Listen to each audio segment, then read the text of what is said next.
Honor, Miss Sutton is not telling you she done slept with my family members, husbands, and baby daddy. And I caught her with one of them. We have tried very hard to get along with this girl. And when I was staying with Miss Sutton, I came home and caught her in bed with one of them. Just recently, she just stopped fooling with one of my family members' husbands. Also, too, when you meet a person, they tell on their own self what they're about. When I pulled over, we had sex on the road. Then when we got to my house... Oh, wait a minute. You meant literally on the road. Oh, no, not like that. Pulled over, we had sex on the road. This whole thing starts wild and it doesn't slow down. Ms. Toure comes in swinging, calling Mr. Lacey an absentee dad and saying he's definitely the father of her son, Trevon. Get ready, because these two are about to take us on a very bumpy ride. Ms. Toure, you are in court to prove to your ex-boyfriend, Mr. Lacey, that is the biological father of your adult son, Trevon Lacey. You state that the defendant has been an father full of excuses, and you want it all to end today in court with the truth. The birth certificate has Mr. Lacey's name on it, but apparently it was typed in because he wasn't even there when Trevon was born. Ms. Toure admits she just gave the hospital his name. No big deal. And now he's the official dad on paper. Mr. Lacey is not buying it, though. Your Honor, I could not have signed the birth certificate. I was not, I was incarcerated at the time, Trevon. This birth certificate, child's name, Trevon Lacey's father's name, Larry Lacey, but it's typed in. Was he present at the birth? He was not present, no. You basically just gave them his name. I gave him his name because... And they typed it in? Yes. Here's where things really heat up with a courtroom he said, she said moment. Mr. Lacey says he got court papers about child support when Trevon was a baby, but he swears nobody ever offered him a DNA test. Ms. Toure's like, nope, you had your chance and you didn't take it. I say Trevon probably was about between 3 and 6 months years old. I received a court paper, State of Ohio Child Support Court. We did both appear at the Child Support Court. The judge, he looked at me and said, "That's your son, you have nothing to say." They gave him an opportunity for a DNA. No, they if he did had not, Your any Honor. doubt that my son was not his child. No, they did not, Your Honor. Okay, this is where the money talk gets kind of nuts. Turns out Mr. Lacey owed $37,000 in child support. Yes, $1,000, but he's worked it down to about $5,800. But don't worry, things get even juicier when another potential dad gets mentioned. 37. You owe $37,200 and some odd dollars in child support, which you have Knock you down to 5,000. it's past due. You've paid all of that. So throughout these years, you've paid. I've been paying off and on. You know, sometimes during them years I was unemployed. As soon as I find employment again, then, you know, my wages start being garnished. But if you thought their backstory was going to be sweet, think again. Ms. Toure spills the tea about how she made the first move on Mr. Lacey because she thought he was charming and they got together fast. Oh, and then we get the hilarious pajama story. Buckle up for this one. I met Miss Toure was on the city bus and she was on the city bus, and she had oldest son to walk up to me and give me a piece of paper with a phone number on it. So when I looked at the phone number, I wondered who is this. So I turn around and I'm watching where the child goes. You know, Miss Toure, I looked at her and said, nice looking young lady. You know, maybe we can get together. This pajama drama is straight out of a sitcom. Mr. Lacey says he came back from out of town, found another man at Ms. Toure's house wearing his pajamas, like top and bottom. Ms. Toure is laughing this off, saying the guy had his own clothes and they were just hanging out. I had to go out of town and take care of some family business for a week. When I came back into town, I knock on the door. I see my pajamas. Miss Toure has on the pajama top. That is not true to me. The gentleman has on the pajama bottom. Your pajamas. My pajamas. I didn't create no drama. I didn't fight. I didn't do anything. I turned around. I tell my cousin, I said, come on, let's go. So we left. Trevon's got the spotlight now, and things get real. He starts by praising his mom for raising 3 kids alone, but he also admits it hurt not having a dad around. He says he made some bad choices as a kid and wishes Mr. Lacey had been there to guide him. I want to start off by saying my mom, she was, an excellent mother. She raised 3 boys by herself, all at different ages. I believe I done turned out okay. I have Larry's absence in my life, it definitely affected me in a negative way. I started having sex at a young age. I just wish if I had a father there, he could have pointed me in the right direction. This part is like a soap opera, only louder. Trevon pours his heart out, saying he wants closure and a chance to have a relationship with his dad. The DNA proves it. Mr. Lacey flips it, claiming Ms. Toure kept him away, while she claps back, saying he's just trying to dodge child support. I feel like if you were there, it was a lot of, heartache and headaches that I could have avoided. As far as my children, which I believe are your grandchildren, they have a right to know who their grandfather is. True. So I want to let you know that. I'm just ready to get these results so we can move forward in our lives. This part had everyone holding their breath or yelling at their screens. The DNA results are in, and guess what? It has been determined by Mr. Lacey. You are the father. Thank you, Your Honor. I told you.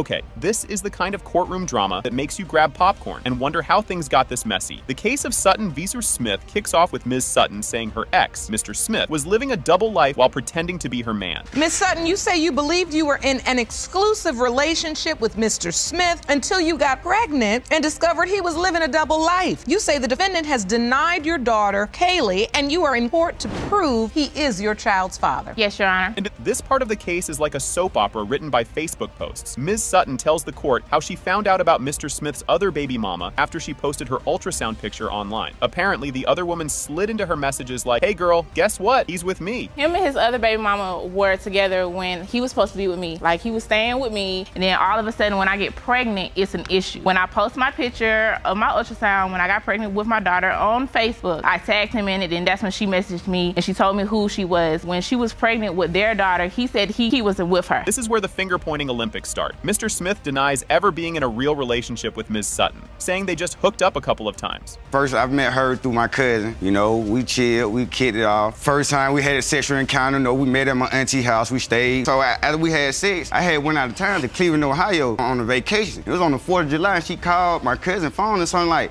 is DJ around you? And she gave me the phone, she was like, she said, oh, I'm pregnant by you. I'm like, you pregnant by who? Meanwhile, Mr. Smith claims Ms. Sutton is posting photos of the baby with random dudes online, calling it a family photo. The judge tries to keep things calm, but good luck with that because things are about to get even louder. Me and the baby, telling everybody, oh, look, this is his baby, he denied my baby, and all this, and then that thing, I look up, you got a picture with your baby and another dude beside each other. Hey, I'm finna come up there, you want me to come up there and pull up on you and see the baby? No, my mom said if you come up here, she don't want to have nothing to do with me and my baby, so you might as well stay there. Then she gonna say that, she tried to give me a free DNA test. This part is heartbreaking, but also filled with awkward zingers. Ms. Sutton says she went through the pregnancy completely alone, with her mom stepping in as the baby daddy. Mr. Smith argues he wasn't allowed at the hospital because he didn't have an ID, which feels like the weakest excuse of the year. No, my mother's was my baby's father my whole pregnancy. And then when you went to the hospital, he didn't come? No, I invited him twice. What you told me, not to come up here Okay, and come at with. the hospital, you have to have an ID. Here with you, if you don't want to do for Katie, then don't do for Katie. Because my daughter's well taken care of. Been in school since she was 6 weeks old. She is well taken care of. Look at her. And now, we hit the part where people start dragging each other's personal lives. Mr. Smith's mom, Ms. Colley,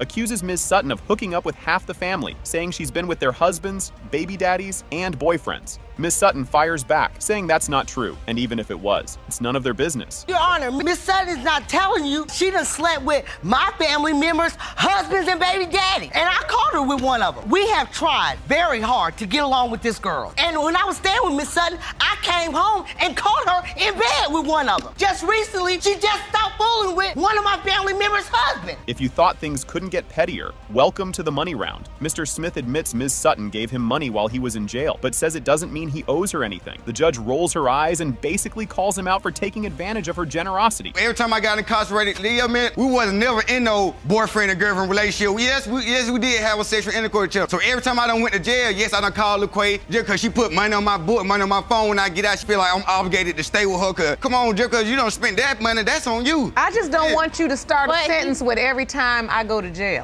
Get the tissues, or maybe earplugs, because Ms. Sutton lets it all out. She talks about how much it hurts to see Mr. Smith being a dad to his other kids while ignoring her daughter. She's crying, shouting, and saying she doesn't care about him, but just wants her baby to have a father. The whole 3 years of her life has been me. A child looks for their dad. They know their dad. They talk. Knows him. Does she call him dad? Yes, but if he would want to be in her life, I wouldn't stop him because my daddy has been in my life since day one. My mother and father are still married. I've had a 2-parent household all my life, so I know how influential having a father in a girl's life is. This is the part where Mr. Smith actually admits he was kind of a jerk. He confesses that he lied to Ms. Sutton, led her on, and took her money while he was in jail. He even admits he knew she was in love with him, but says he always had feelings for someone else. I realized that, and I played a part in too, cause I was lying. You know what I'm saying?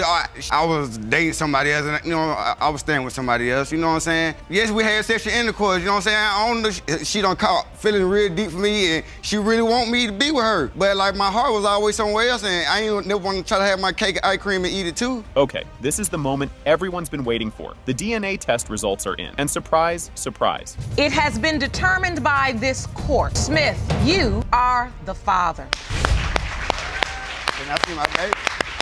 No way you're her son's biological father. You suggest she contact the multiple men she slept with during the window of conception and return to court with the real daddy. Wow. This story, Lennon says, nope, not true, and explains he met her on a dating site just to see what she was about. Oh, and they both agree they hooked up the first night, so romance clearly moved at lightning speed. I want to first off start him saying by he should. What they're about. When I pulled over, we had sex on the road. Then when we got to my house. Oh, wait a minute. You meant literally on the road. Oh, no, not. Dan signed up to be a human ATM, especially after being burned in past relationships where he wasn't the dad. The back and forth keeps getting louder, with neither of them backing down. At the first time, yes, I was falling for Maurice. Someone to get some food because I didn't want to go to the government for food stamps. Did you have a job? No, I didn't. So you basically wanted a man to take care of you. Times he thought he was a dad, only to find out through blood tests that he wasn't, which is why he's so skeptical now. Ms. McDaniel's sister takes the stand to say she believes Mr. Lennon is the father and claims he promised to take care of both the baby and her sister. Of course, Mr. Lennon denies all of this, saying he never made such promises. I'm not denying. Yes, you are denying him. I told her about my past or what happened and how I was hurt 2 times off of a blood test. So you've had paternity issues in the past, yes, paternity Your Honor, situation, yes, and you Your say on 2 different occasions the child turned out not to be yours? No. That's his stupid but stuff. You signed the birth certificate. certificate. No, I did not sign no birth certificate. Ms. McDaniel fires back at the cousin's claims, saying she only ever left the house to grab a cigarette and that she stayed loyal to Mr. Lennon. Things heat up even more when the court questions her sister and cousin about who was where and when. Meanwhile, Mr. Lennon keeps insisting that this whole situation doesn't add up. He goes to work every day about 4 o'clock in the morning. I live across the street, I smoke cigarettes, and I watch Miss McDaniels jump in and out of vehicles all while she was at our home and told the boy that she was pregnant. So my thing is this, if he's the baby father, the baby will get taken care of. But if it's not, then let Miss McDaniels go on about her business. Ms. McDaniel says she told Mr. Lennon about the baby's birth, but he made excuses not to come, claiming he didn't have gas money. She's furious, calling him out for avoiding responsibility while still creeping on her Instagram posts about the baby. Mr. Lennon says he stayed away because he didn't want to risk more heartbreak if the baby turned out not to be his. So now when you went to the hospital to give birth to,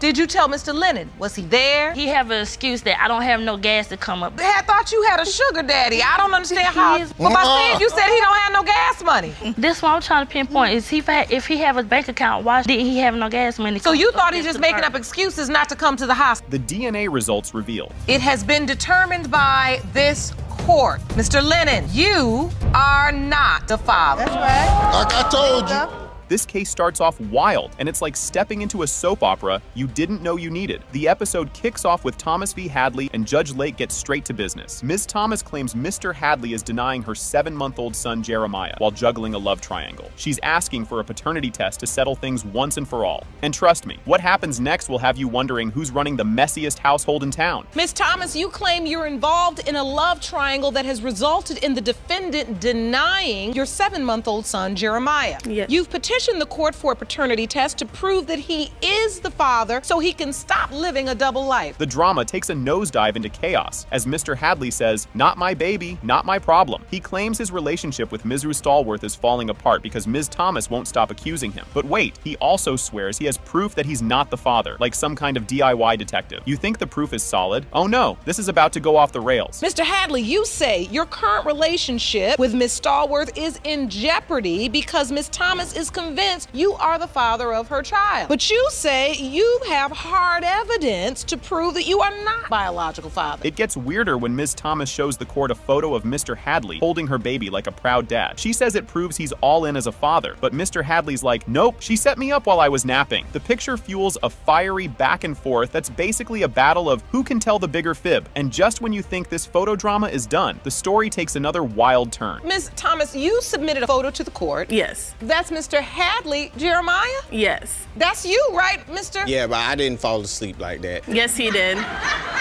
No, he was holding him. He's gonna wake up and not let me take a picture. So what are you saying? She placed the baby there? That's a lie. And took the picture? No, Your Honor. You think this can't get more dramatic? Oh, it can. Ms. Thomas spills the tea about her labor, saying Mr. Hadley was there for all 15 hours, playing coach and holding her hand. Mr. Hadley, meanwhile, says he only showed up because he felt pressured by her family. Now you're wondering, was he a caring dad-to-be or just someone trying to avoid a lecture? Let's just say the truth here is murkier than a swamp. He was there the whole time. He got picked up. He stayed for the whole 15 15-hour labor. He was there the whole time, coached me through my contractions, telling me I need to breathe, everything. There's a picture of me and him. He stayed there the rest of the day. To be honest, I felt a little pressured. He wasn't pressured. No one told him that. Who was putting pressure on you? Well, number one, her family member brought me to the hospital. And now, we're bringing calendars into this mess, as if the drama wasn't already messy enough. Ms. Thomas pulls out her trusty planner, saying the dates match up perfectly for Mr. Hadley to be the dad. Mr. Hadley claps back, saying she hooked up with someone else around the same time. This timeline is looking messier than your school desk on a Friday, but what comes next really takes the cake. I had sex on the 19th around 12 to 2 a.m. The doctor told me I conceived my son around the 22nd, which does put it in the I would be pregnant. And your doctor told you your conception date was the 22nd? Yes. So you believe from that calculation that he is your child's biological father? Yes. Oh, so you thought a DNA test would settle things. Not so fast. It was a home DNA test, and guess what? It came back inconclusive. Judge Lake straight up roasts them for trusting a test that tells you absolutely nothing. And let me tell you, the arguments only get juicier from here. Well, we also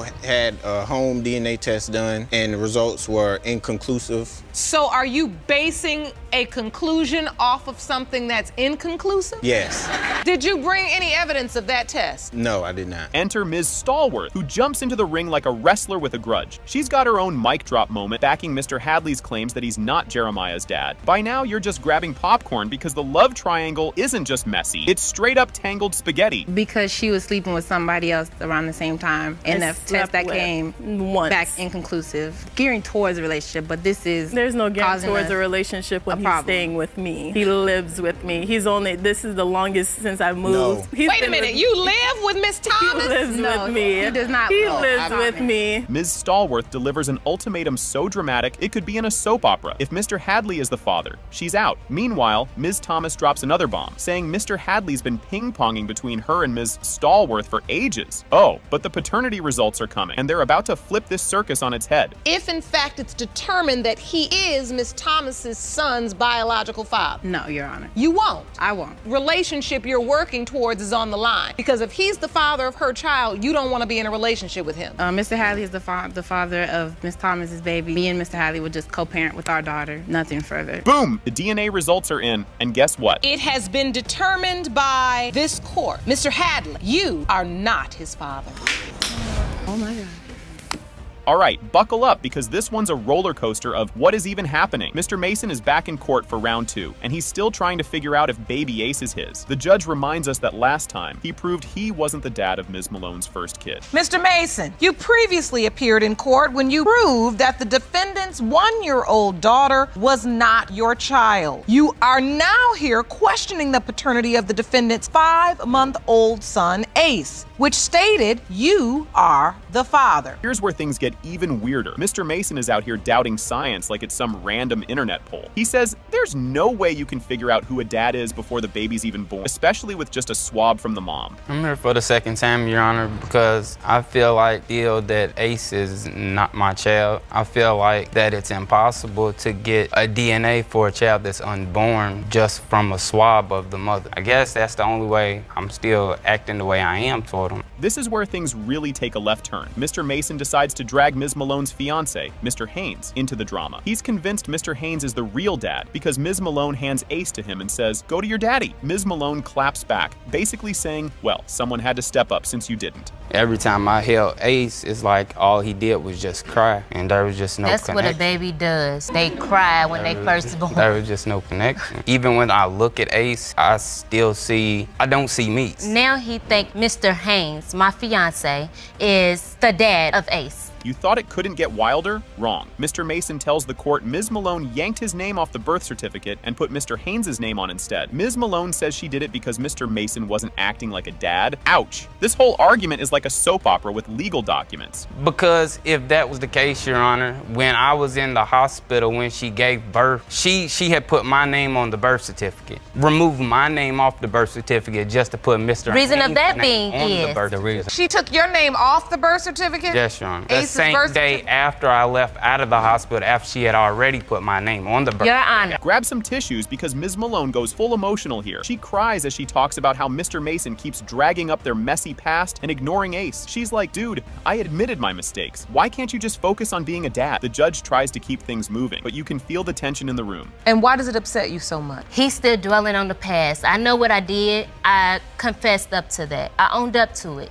And he's still the past in. He just needs to own up, be a father to Ace, be in his life. She has not lately gave me the chance at all. Hold on, Chance. He never picked up Ace whenever he came. Whenever he came and visited. Oh boy, now we're on to the cheating part of the story, and it's a doozy. Ms. Malone accuses Mr. Mason of stepping out on her with another woman while she was pregnant. He denies it, saying she's got it all wrong, and he was just talking to a friend, because yeah, that always ends well. The judge points out that neither of them seems to trust the other, which is like the understatement of the century. Me and Miss Malone, we had went our separate ways. You did? And yes, Your Honor, because when we back. And when we went our separate ways. After agreed that we was not going to dwell on the past, he still did it anyway. I'm starting I didn't necessarily cheat. What was it? I didn't cheat. I didn't cheat at all. He left for another woman. I didn't leave her at all. And here comes the science guy. The judge calls Dr. Baird, a DNA expert, to explain how prenatal testing works, because apparently Mr. Mason needs a biology lesson. Dr. Baird breaks it down super simply. They take a blood sample from the mom, find baby DNA in it, and compare it to the dad's DNA. Mr. Mason's whole "the test is fake" argument crumbles in about 10 seconds. How a prenatal test is performed. The non-invasive prenatal paternity test is performed using a blood sample from the pregnant mother. In her blood sample, there is DNA from fetus that she carried. We then take a look at the DNA from the fetal sample present to an alleged father, see whether or not he is or is not the biological father of that. Okay, here we go, the moment we've all been waiting for. It has been determined by this court. Mr. Mason, you are the father. Again.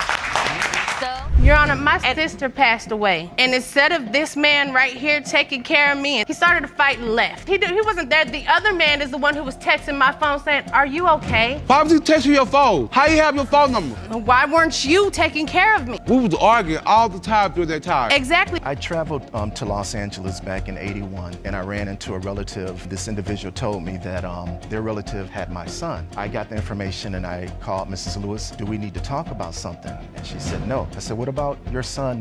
What's going on there? Our ex-wife? She said his dad is dead.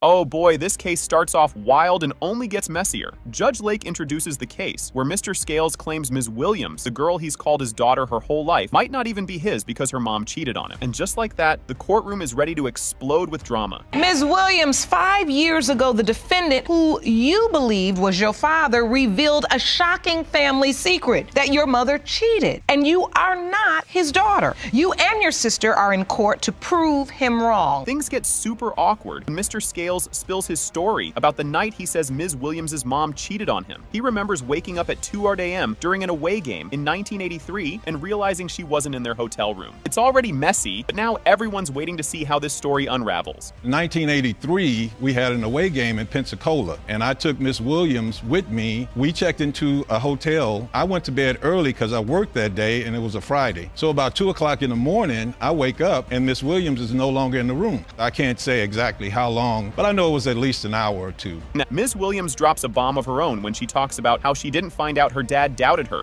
until she was 27. Imagine going through your whole life thinking you know who your dad is, and then boom, plot twist. Everyone's leaning in, waiting for her dad's big excuse. I was 27 at the time. When I spoke with my mom, she had the fact that he was questioning paternity of me. He told me that there were some events that he didn't really feel the need to discuss with me at the time, that it was a discussion that she wasn't supposed to share with me. I spoke with my mom about it later, and she gave me more details, what actually had occurred. Mr. Scales says he kept the paternity doubts to himself to give Ms. Williams a gift, a childhood without confusion. Honestly, that sounds like the weirdest gift ever. The audience is clearly ready for Ms. Williams to fire back. Didn't say anything is because I wanted to give this child a gift and question who her father was. Well, that wasn't fair for me to have to question that at 27 years old. I'm your parent, I'm not your friend, and I have responsibilities and duty. I wanted to tell you at 27 because it's important for medical reasons, for moral reasons. And here's where things get bananas. Ms. Williams shows her birth certificate and Mr. Scales' name is right there. But guess what? He straight up says, that's not my signature. The crowd is buzzing now, and everyone's ready to see where this goes next. I've never signed your birth certificate, Elisa. You're listed as father. I could be listed as father, but I never signed it. I could be this child's father, but I might not be. That's correct. Everything in me feels like I'm his daughter. I feel that I look like him. How was it presented to you accomplished. specifically? Really? Judge Lake tries to calm the chaos and explain why it's hard to know the right time to drop news like this. But seriously, 27 years feels like way too late to bring it up. Just as the tension dies down, we hear more about Mr. Scales' real reasons. Be clear, I completely and wholeheartedly empathize and understand both of you are saying. I cannot fathom being 27 years old, and the 20s are hard, girl. Just a tough time for young women. And that's the time that he chose to bring it up. And get this, Mr. Scales admits he never told Ms. Williams' mom he doubted her paternity because he didn't want to start drama. Yeah, sure, keeping secrets always works, right? Judge decides it's time to bring the mom into this mess. I wasn't clear because I didn't want to cause any commotion or dissension. I wanted everything to go as if it was normal. I was born at this time. It was never normal. There was always some tension about something. Okay, the mom shows up and immediately starts throwing shade, calling Mr. Scales a liar. Then she admits, oh yeah, there was an affair, but it happened after the night he's talking about.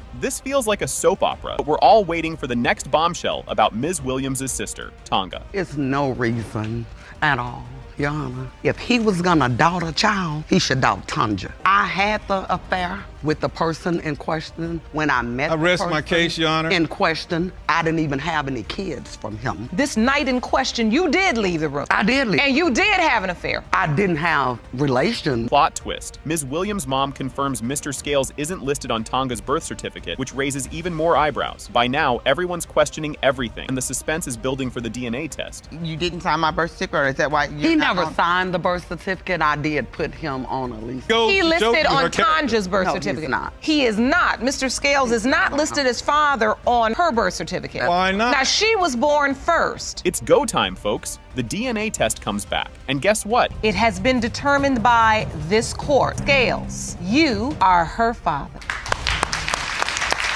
Mission accomplished. Imagine your partner just saying, nah, that kid isn't mine. Ms. England says Mr. Kaiser is denying their baby Isaac, even though he's fine claiming the older kid. Mr. Kaiser says she was with another guy during their breakup, so he's sure that dude is the dad. This is like a soap opera, but messier. You say that you and Mr. Kaiser have been together for 6 years, have a 3-year-old son together, but claim he's now denying your 6-month-old son Isaac, and you're here to prove that he is the father. Mr. Kaiser, you acknowledge one child with Ms. England, but say Isaac is not yours. She slept with another man, and you are 100% sure he is the father. Ms. England admits she moved in with another guy after she and Mr. Kaiser broke up, but Isaac was conceived when they tried to get back together. Both agree things were falling apart, but this drama is only getting started. She knows why I denied the baby. She stayed gone for 3 months with this other man. Did you move in with another man? Yes, Your Honor, I did. We were in a relationship for 4.5 years before we finally split, and I went with the other man. Yes. And then during the split, Isaac was conceived. And so basically your relationship is completely on the brink. Like the stakes are high. If it doesn't get solved today, it's over. Things go off the rails. Mr. Kaiser says she snuck around with another guy. She blames his lack of support, especially after her sister passed away. It's just yelling and accusations. And yes, it gets even louder from here. Your Honor, my sister passed away. And instead of this man right here taking care of me, he started a fight and left. He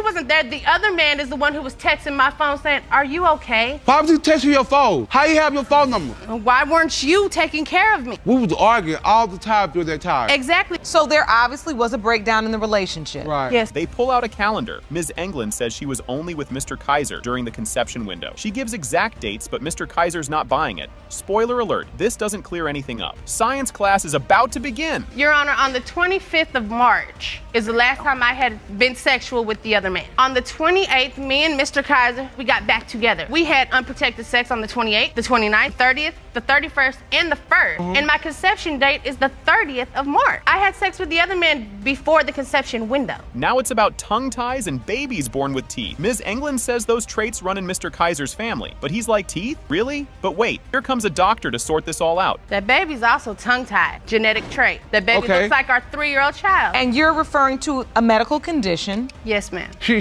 don't know if that guy's father. That's not true, because What if the other guy didn't have it, but his daddy had it? You see what I'm saying, Your Honor? His daddy did not have it. How does she know that, Your Honor? She never met the other guy's father. Dr. McLaurin says tongue ties and natal teeth could be genetic, but it's not 100% guaranteed. Basically, this whole tooth argument is still up in the air. But forget the teeth. It's DNA test time, and things are about to get real. There is no research that says 100% that if he has a tongue tie, his child will have a tongue tie. And the research I read said 50-50 chance. Is there research that says otherwise as well? Yes. It's not necessarily that it says otherwise, it just, the complexity comes in diagnosing a tongue tie. Here comes the bombshell, and wow, it's a tough one. The DNA results come back, and guess what? It has been determined by this court. Mr. Kaiser, you are not the father. Are you sure? All right, folks, this is where it all starts. Drama Central. The court introduces the case of Miles versus Turner. Mr. Miles, after 37 whole years, claims Christine is his daughter. Christine's like, nah, not buying it. My mom says you're not the guy. Oh, this is gonna get messy real fast. Mr. Miles, you are in court today to prove to your 37-year-old daughter, Christine, that you are her father. You admit you initially denied paternity when she was a baby, but are here to right your wrongs. But she now wants to prove you are not her biological father. Christine doesn't hold back. She asks Mr. Miles why he's showing up now after being MIA her whole life and reminds him her mom always said he wasn't her dad. Mr. Miles, looking cornered, says her mom was inconsistent about it. It's a messy blame game. I don't believe you're my father. My mom says you are not my father. You've been absent for 37 years. Why? Why now? Your mom said that I was your father. And why now? I had the opportunity to be able to look for you because I wanted to see who you are and who your family was.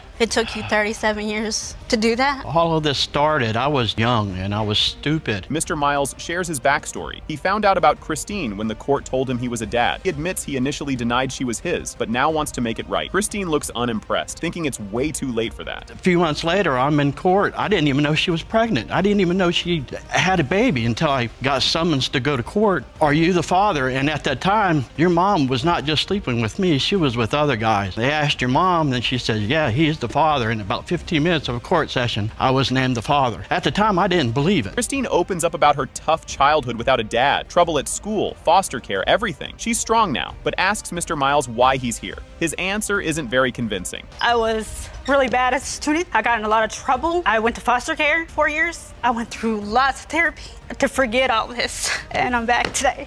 But you're strong, and you're not alone, because we're here with you. Thank you. Plot twist. Mr. Miles says he found out later he owed a lot in child support. Christine remembers her mom getting those checks and being confused since she didn't raise her. The drama just keeps escalating. In 1992, we filed our taxes. Taxes came back, and there's a letter. You owe like $28,000 in back child support. And that just shocked me. Like I said, I just didn't have a clue that was even there. And you didn't try to find out then? Back then, there was no internet, no cell phones. All you had was people that you knew and telephone lines. They met when Christine was 16. Mr. Miles even offered her a place, but after that, she heard nothing from him again. He claims it was due to money issues, but Christine isn't buying it. Well, I met Mr. Miles one time when I was 16. He came to my grandparents' house. My grandparents actually let me go stay the night with him and his wife. I was never told about them until that very day, how I was gonna feel. I thought we did, hit it off pretty good. And I think I asked her if she wanted to come live with us if possible. We were willing to take her in as ours. Absolutely. Christine's mom admits she was seeing someone else when Christine was conceived and insists Mr. Miles isn't the dad. Christine is stunned, while Mr. Miles still believes he could be. It's chaotic,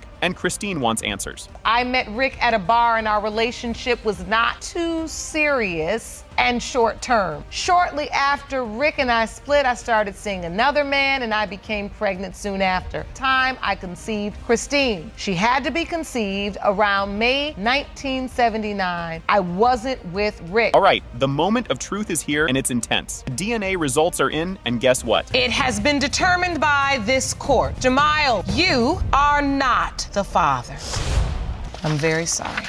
All right, buckle up, because this story is about to get completely bananas. Judge introduces the case of Lewis versus McAllister. Mr. Lewis says he's sure Mr. McAllister is his dad, and they're here to finally solve a 44-year-old mystery. What happens next? Oh, it's wild. Mr. Lewis, you say you've always known the defendant is your father and say his paternity denials are mere excuses as to why he was not there for you.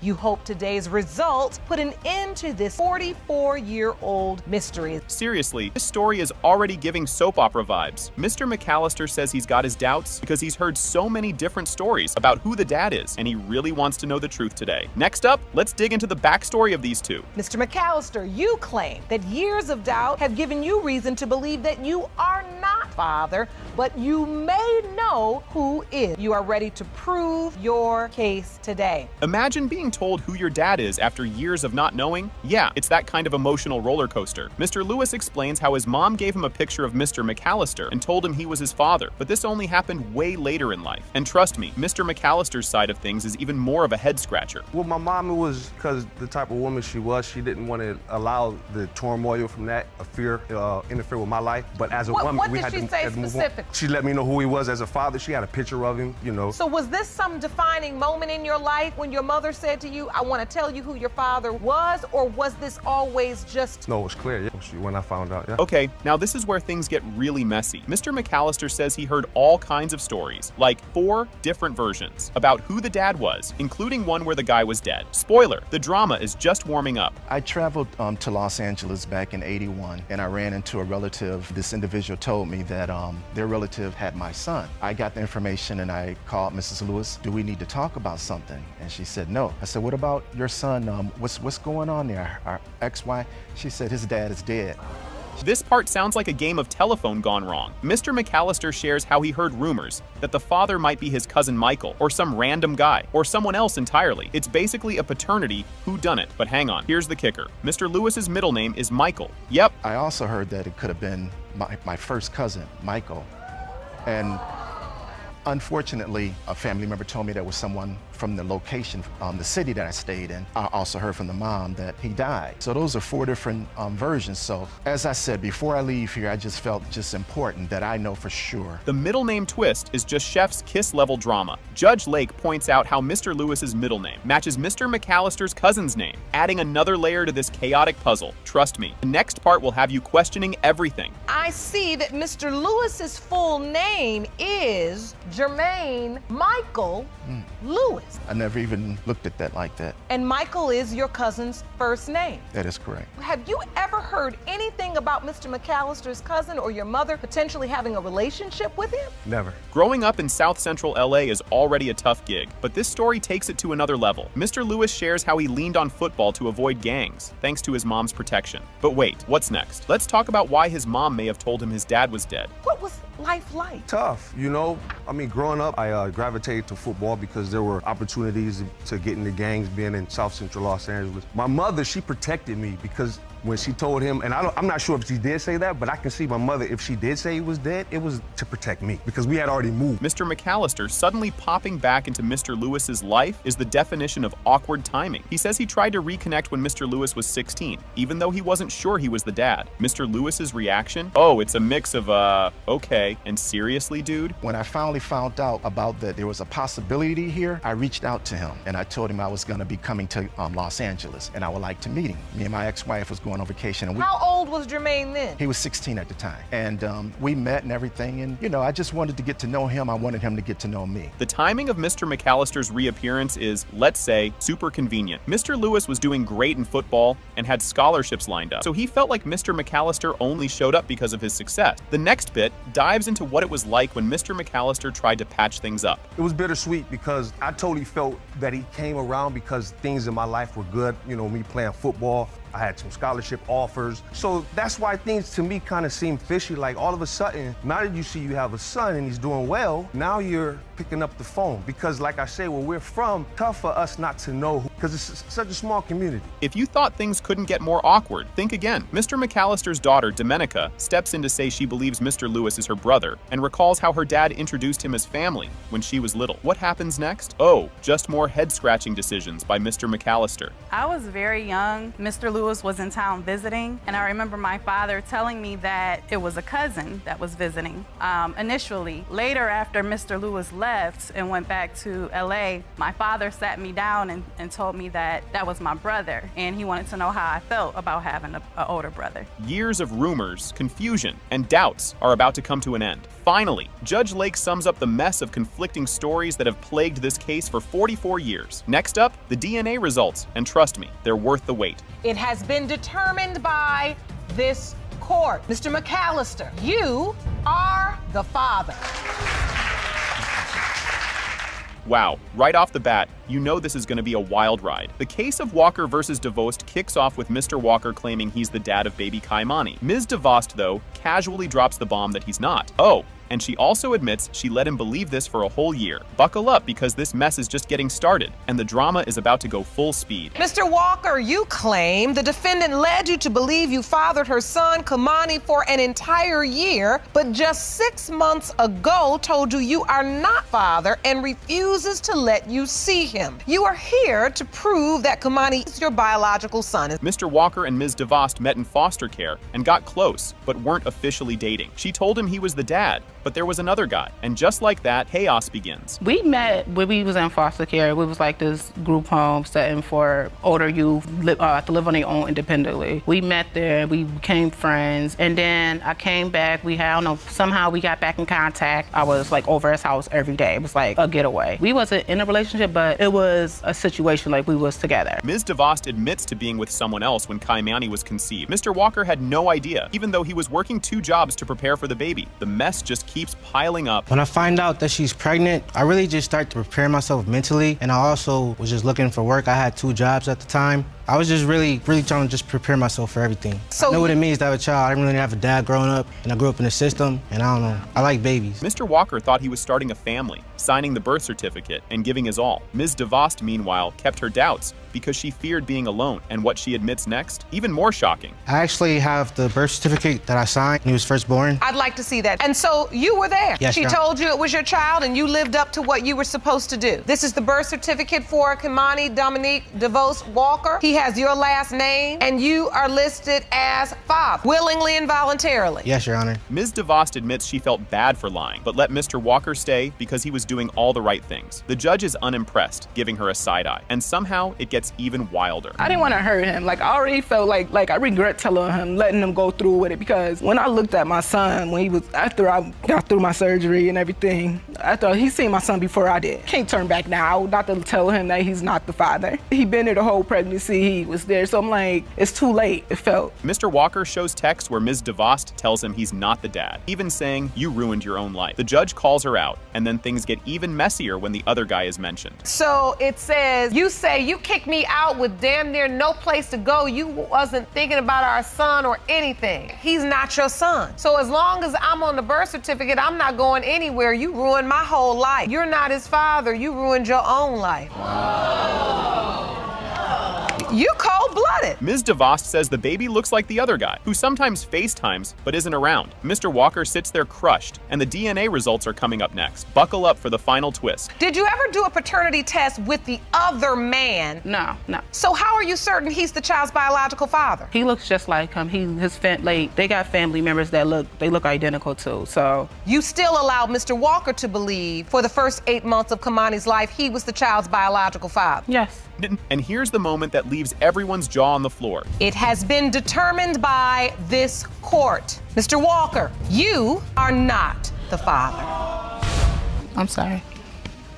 2 guys think they're the dad of the same baby. Judge Lake takes on the case of Murray versus Gerald Donaldson, with Mr. Murray and Mr. Donaldson both claiming to be 18-month-old Anaya's father. Ms. Harris admits she was with both guys. It's messy, and it's about to get even messier. There are 2 men in court today claiming to have fathered your 18-month-old daughter, Anaya. Your current boyfriend, the plaintiff, Mr. Murray, and the defendant, your ex-boyfriend, Mr. Donaldson. They are both in court today to prove paternity. Ms. Harris says Mr. Donaldson dumped her after she got pregnant, telling her, actually, I like someone else. He even thought she faked the pregnancy to keep him around. Awkward enough already, but Mr. Donaldson's side of the story just makes it worse. From my understanding, we was dating, but then when I got pregnant, he told me he had feelings for another girl. He told me that he didn't want to be with me, so I was basically alone during my pregnancy. He was there during the baby shower, and he came to the hospital with his mom when I had her. You're in a relationship. You all a boyfriend and girlfriend? Yeah, we were.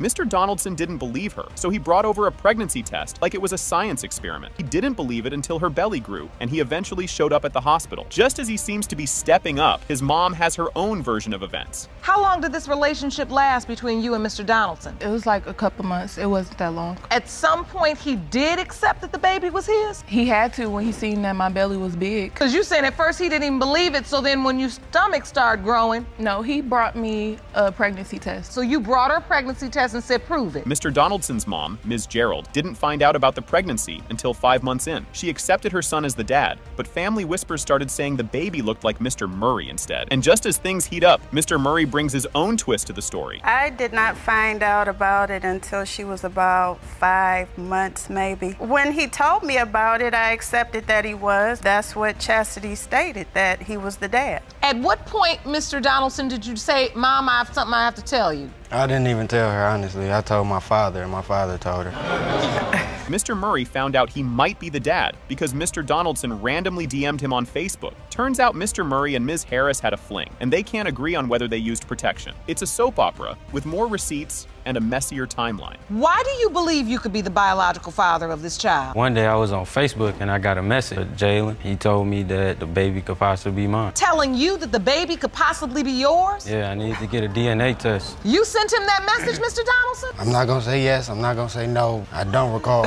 Ms. Harris admits she was with both guys around the same time. She insists Mr. Murray used protection, but he disagrees. And then Mr. Murray casually mentions an unprotected threesome in December. Now the court has to sort out this web of dates to figure out the truth. Because during that time, he used protection. And from the time that he's talking about he could be her father is from a time in December. The time that you had sex without protection was in December. Yes. It wasn't during the window of conception. No. Date of conception was around February the 10th. Anaya was born on October 21st. Yes. Despite the chaos, Mr. Murray stepped up, being there for Anaya since she was 3 months old. Both sides argue the baby looks like their guy, but the resemblance game is far from over. DNA results are just around the corner, and no one's ready for what's next. Who's in her life as father? Who does she bond with as father? Mr. Murray. She looks to him like he's her father because he's been there ever since she was 3 months. At that point in time, she was in like a down position, so I just took her in. Like, I take care of both of y'all. Both families insist she looks just like him, but with pictures of both guys shown in court, even the judge says they're guessing. The moment of truth is coming, and trust me, it's going to be a shocker. You believe Anaya looks like your grandchild, like your son's baby. And that's a picture of Mr. Murray on the left and Anaya on the right. Why are you smiling like that, Mr. Donaldson? Because that's a real, they do look alike. Like that. You can't even lie. They look alike. Was a baby picture of Mr. Donaldson. Okay, here it is. Time to finally get some answers, right? Wrong. It has been determined by this court. Mr. Murray, you are not the father. Miss Harris? When I said you go across that aisle and hug your daughter, the first thing you did was look at your wife for permission. I didn't miss that. Amen by that. And I want to make sure we're clear if no one's let you know. You don't need permission to love your child. Amen.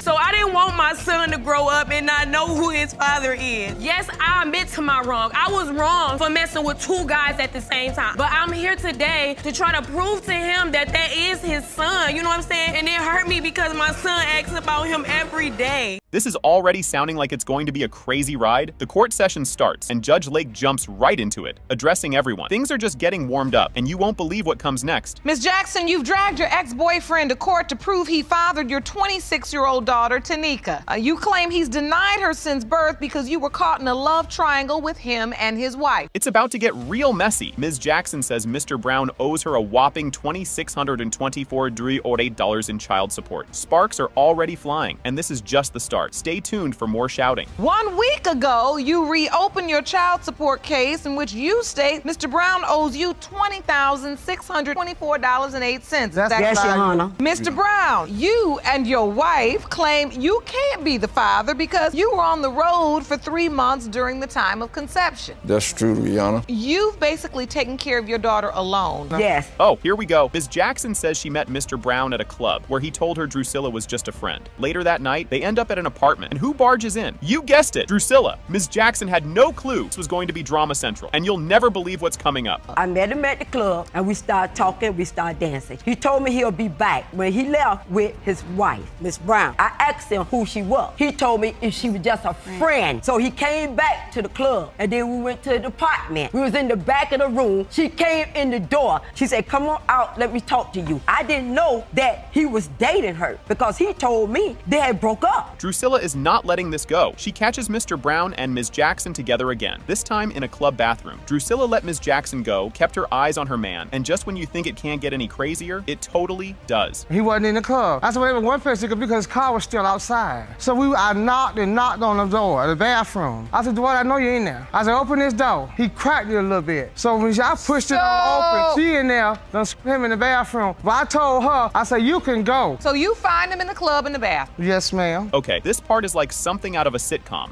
Drusilla comes home and hears noises coming from her closet. You can just feel Drusilla's frustration as she realizes Mr. Brown is still fooling around. And if you thought this was wild, there's a lot more coming. When I got to my apartment, I unlocked the door with the key. So at that point, I heard my closet door slide open. When I got inside, I went right to the closet, opened the door. She standing up there naked, had my man in my house. So even, he kept fooling around with her, like you say, going back and forth. So you knew that he kept an affair going with her? Yeah, off and on, yes. Mr. Brown finally admits he's been with both women at the same time, unprotected, but he's also throwing shade, saying he saw Ms. Jackson with another man, so he doubts he's the dad. This love triangle is a total mess, and it just keeps getting messier as they go deeper into the story. Were you sleeping with both of them without protection? Yes. So why do you deny that Tanika is your daughter if you know you've been with this woman over a span of time? I've seen too many things happen. Like one morning, I thought she was at work. Come to find out, she was out with another man. Things are getting juicy. Ms. Jackson presents a birth certificate saying Mr. Brown is Nika's dad, and Drusilla and Mr. Brown are not having it. This isn't just a paternity case. It's turning into a full-blown mystery, and everyone's hanging on to see what'll pop up next. I have proof that Mr. Brown signed my birth certificate. I'd like to see that. That's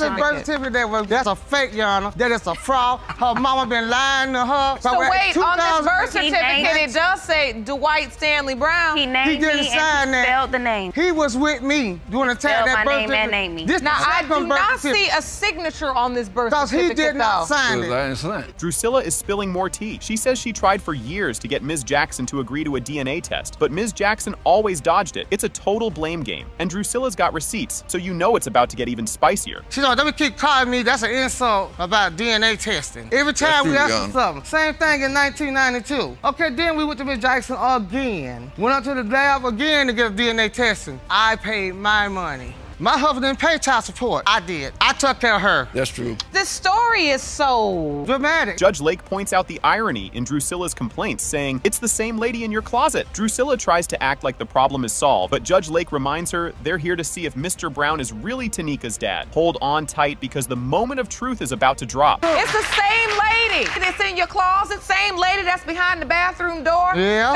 It's the same lady. But that doesn't mean that Tanika is not your husband's biological That's all I ever wanted to know, Your Honor. Well, that's his daughter. That's why we're here. Yes, ma'am. Round the envelope, please. Yes, ma'am. This is it, the big reveal. Judge Lake opens the DNA results, and yes, Mr. Brown is confirmed to be Tanika's dad. Emotions are flying everywhere, but don't leave yet. There's still one more twist. It has been determined by this court. Mr. Brown, You are her father. This last bit is unbelievable. Judge Lake asks Mr. Brown to hug his daughter, and he actually looks over at his wife to check if it's okay first. With that, the courtroom wraps up, but Judge Lake leaves everyone with some wise words on family, forgiveness, and facing the truth. When I said you go across that aisle and hug your daughter, the first thing you did was look at your wife for permission. I didn't miss that. Amen about that. Amen And I about want that. to make sure we're clear if no one's let you know. You don't need permission to love your child. Amen. That's right. Yes, ma'am. All right, Folds. Things get wild right from the start. Miss Jackson tells everyone she's here to confront her husband's mistress and prove this baby isn't his. You can already feel the tension. And we're only getting started. If you thought this story couldn't get more awkward, wait until you hear how Mr. Jackson introduced his wife. Miss Jackson claps back, pointing out there's a big difference between wife and BM. And oh, this back and forth is just the beginning of the name calling. But she was always labeled as. He shows up, and things get even weirder when he admits he didn't tell Miss Lipscomb he was married. The crowd cheers, but you just know there's more awkwardness on the way. Ms. Lipscomb says she had no idea you had a wife. No, she didn't, because I never mentioned it to her, Your Honor. So that part of her statement is true. Surprising us, she says she spent nearly $900 on stuff for the baby, even though she doubts the baby is her husband's. This kindness is something, but don't worry, things are still a total mess. Not only have we had conversations, before I didn't deny the child, I went and bought over $900 and some worth of stuff for her baby. Judge Lake asks Miss Lipscomb if the affair stopped once Mr. Jackson went to jail, and she flat out admits it didn't. The audience gasps as she confesses they were still friendly, and you can practically feel everyone waiting to see what's going to come out. Surprising evidence hinting there might be another possible father. Judge Lake digs in, ready to uncover more about. He can cut the cord, but he was there. So he did come for the birth. Yes. Here's where things go from bad to worse. Mr. Jackson admits he signed the birth certificate, making the baby his legal child. Judge Lake can't believe what she's hearing, and you can tell she's about to dive deeper into this messy situation. Mr. Jackson, did you sign the birth certificate? Yes. Why would he sign the birth certificate? Even more to speak on her Mr. behalf. Jackson, you've acknowledged paternity. Yes. Your Honor, that's why the baby was placed on my benefit. Things are cooling down. Miss Jackson drops a big surprise. She's pregnant. Now, the room is buzzing, and everyone's looking at Miss Lipscomb, wondering how she'll respond to this news. Judge Lake isn't impressed with Mr. Jackson's non-committal attitude and wants some answers. Judge Lake is so over his wishy-washy replies. The big moment is here. The paternity results are revealed, and jaws drop. Mr. Jackson, you are not the father. Thank you. It's still over. Things are getting wild right out of the gate here, folks. Judge Lake kicks things off with the case of McKeever versus Arnold, where Ms. McKeever is trying to prove Mr. Arnold is the father of her kid and wants him to pay up for childcare. And just wait, because this family feud is only getting started. Ms. McKeever, you say you have no doubt that Mr. Arnold is your 3-year-old son Kenneth's biological father. Yes, Your Honor. You've requested a paternity test and are suing Mr. Arnold for $1,796 in child care expenses. Yes, Your Honor. You won't believe Mr. Arnold's confidence as he stands there, saying he shouldn't pay anything for this kid. He really thinks he can skip out on this because he just didn't show up? Oh, this is only getting crazier by the minute. Mr. Arnold, you and your aunt, Ms. Henderson, say that Ms. McKeever admitted to sleeping with 2 other men, but now you claim you're the one who's been put on child support for a boy who's definitely not yours. Yes, Your Honor. Judge Lake isn't having any of it and hits Mr. Arnold with some serious reality. But don't look away, because things are about to get even messier. You've been required to pay child support? Yes, Your Honor. You know that's a dangerous game, right? It's not my child, so why should I pay anything? I got put on child support because of not showing up to a DNA test. Oh, you were named. This happens in this courtroom way too much. Young men in your position, you come to court and Your Honor, this is not my child, Your Honor. And then when I ask, did you have an opportunity to take a DNA test? And here's a plot twist. Ms. McKeever's sister, Ms. Cox, steps up and says she's been paying for all kinds of things for the kid because Mr. Arnold hasn't paid a dime. She's ready to spill some tea, and it's only adding fuel to the family drama. And you've been helping out. Yes, ma'am, I have. Paying for expenses. Haircuts, shoes, clothes, milk, anything that little boy needs. If she calls me, he have it, you know. With the understanding that she's responsible for paying you back this month. And that is, yes. Get ready for a bombshell. Mr. Arnold's aunt, Ms. Henderson, says there's a mystery guy that might be the real father, not her nephew. This whole maybe another dad twist really shakes things up, but the tea is still brewing. Everything is not being said. There was another young man involved who was supposed to be these kids' dad. 2 years, now all of a sudden, my nephew is being blamed for these kids. Because if they was, why would you name another man saying that they was the dad? Who is this young man? Do you know? know? I don't know him personally. Who is No, this I other don't. young man, Ms. McKeever? The other young man that I was with, he ended up going away. Ms. McKeever dives into the timeline of her romantic encounters, and let's just say it's complicated. Judge Lake looks like she's about to need a flowchart to keep up with this one. Pretty much you were with Mr. Arnold, having sex with him unprotected the whole month of December. But when you got pregnant, your doctor told you that the window of conception was about 24th of December to the 31st. Yes. You say you were intimate with the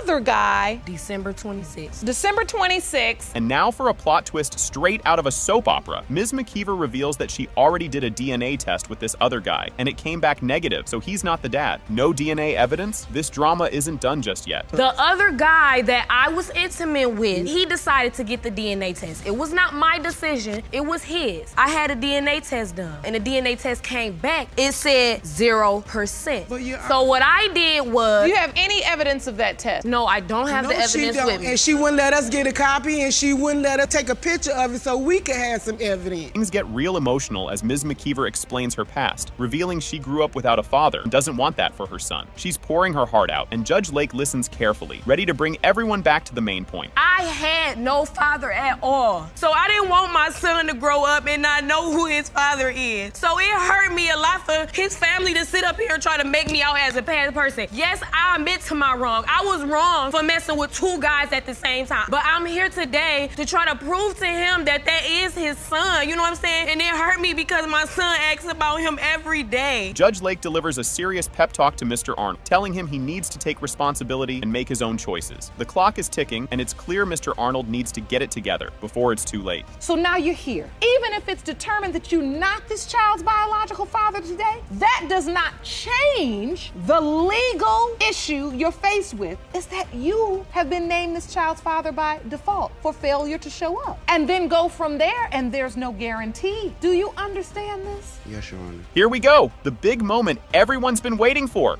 It has been determined by this court. Mr. Arnold, you are his father. Step up, baby. Just step up. Okay, this case is about to get messy. The courtroom kicks off with the case of Tisby versus Quarterman, where Ms. Tisby believes Mr. Quarterman is the father of her daughter, Jordan, and has been dodging a DNA test. You can already tell this one's going to be full of wild twists and turns. Ms. Tisby, you were in love with the defendant and claim he has been ducking your request for a DNA test for your daughter, Jordan. You and your mother say he better step up and be a daddy when today's results prove what you've always known, that he is Jordan's father. Right off the bat, Mr. Quarterman throws some serious shade. He claims Ms. Tisby only shows up to ask for money and doesn't believe he's the dad. This is just the beginning, but you can already feel the room heating up. Mr. Quarterman, you say the plaintiff is delusional and is only trying to use you for money, and when the results reveal you are not her child's biological father, you want her out of your life for good. Correct. Mr. Quarterman, you say she's using you for your money? Anytime they come around, it's about money. Yes, ma'am. Now it gets even more awkward. They can't even agree on what their relationship was. Ms. Tisby says they were together, and he even said, "I love you," while Mr. Quarterman claims it was just a casual fling. This whole "were we or weren't we" thing has everyone scratching their heads. I felt like we was in a relationship, because basically he was coming around the whole time. He even told me he loved me, so. That sounds like a relationship. You honestly, love her, you come I have around love all for her. the time. I have love for her, but not in love with her. She came about in a time in my life where,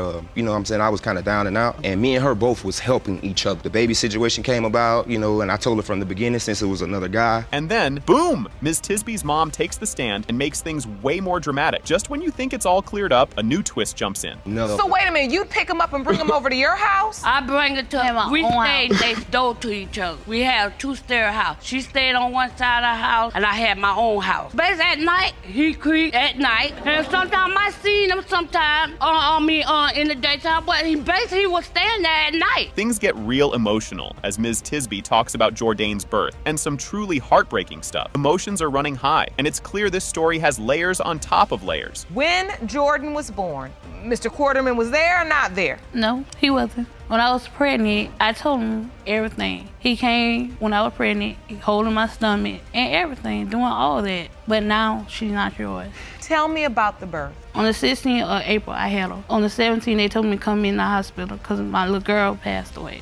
Just when you think you've heard it all, Mr. Quarterman pulls out the Facebook proof. The judge and everyone else can't believe they're looking at Facebook evidence in court. Who knows what's next? But she had posted some things online asking, I guess Facebook about am I the father or not. What are you submitting to the court, sir? I guess a Facebook post. She was asking Facebook, do I look like the child or, whatever the case. It's a split screen of baby Jordan. Yes, ma'am. And you. And she writes, do she look like him, yeah or nah? For us to be in a relationship and everything like that, that is a booking photo for when I got arrested. Get ready for the they totally look alike argument as Ms. Tisby's mom brings out baby photos. The courtroom's buzzing, and everyone's waiting to see if this who looks like who thing will actually help. What evidence did you bring, ma'am? Let me see. 2 baby pictures. And one thing about it, Your Honor, just let me speak. I understand what he trying to say, but if you lay with somebody, you got to pay the cost. Y'all laid together, y'all stayed together, y'all been together. You could deny what you want to deny, but like I said, now when this baby come out to be yours. Now things go from heated to about to explode as everyone argues. It's getting wild in here, and all eyes are on Judge Lake to see what she'll say next. And that's why your daughter just handed up this particular evidence. The first picture is a picture of Mr. Quarterman as a baby, and then the next picture is a picture of Jordan. You feel like they look exactly alike. Yes, ma'am. And you say even his family members say. Yes, both his mother. Yep. His mother said it. You see that little girl there? That's a princess. She everything to me. And here it is, the big moment. Judge Lake opens the DNA results and drops the bomb. It has been determined by this court, Mr. Quarterman, you are not the father. What? Huh. Shantina. All right, this story is wild from the jump. Mr. Clark is suing Ms. Bailey to get a DNA test to see if he's the dad of her baby, Vanique, and wants $1,560 for some clothes she allegedly torched. This courtroom is about to get messy, folks, and we're just getting started. Mr. Clark, you were suing the defendant for a DNA test and for $1,560 for damages you claim she caused to your property because you deny paternity of her 2-month-old daughter, Vanique. You say today you will prove you are not Vanique's father. Yes, Your Honor. Yep, you read that right. Ms. Bailey straight up admits to burning his clothes. She says she was 7 months pregnant, mad as a hornet, and couldn't handle that he left her for someone else. So she decided his clothes needed to go up in flames. But this bonfire is just the start of the drama. Ms. Bailey, you say you were on fire when Mr. Clark left you for another woman while pregnant with his child. Yes, I was. You are 100% certain he is your daughter's father. Additionally, you are countersuing Mr. Clark for $300 for half of Vanique's child care expenses over the last 2 months. If you thought this was just a breakup, Mr. Clark's cancer diagnosis takes this story to a whole other level. They're hanging on to that maybe with all they got, but we all know there's more drama coming. During this relationship, started growing up big, like it was a big tumor on the side of his neck. And so we went to the hospital, he found out he had cancer. He started his chemo sessions and everything, but before then... And you all were together when this happened? Yes. They said, are you guys interested in having children? And we both